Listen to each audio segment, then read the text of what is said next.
Hai, Assalamualaikum warahmatullahi wabarakatuh.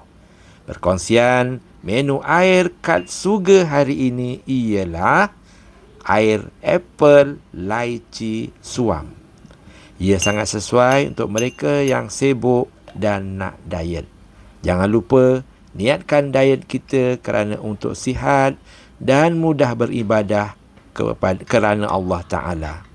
Mula-mula, masukkan potongan apel ke dalam gelas. Kemudian, tambahkan lychee. Daripada lychee inilah datangnya kemanisannya.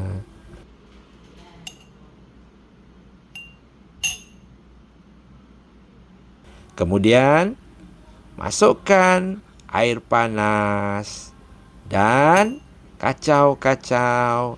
Kacau sampai sebati. Kita gunakan air panas kerana sampai waktu berbuka nanti pastinya air itu dah jadi suam. Air suam supaya kita tidak minum banyak. Selamat berbuka puasa kepada semua untuk hari ini. Saya doakan agar anda semua dilimpahi rezeki Allah Ta'ala, sentiasa dirahmati Allah dan dianugerahkan kesihatan yang baik untuk memudahkan kita beribadah sempena Ramadan kali ini.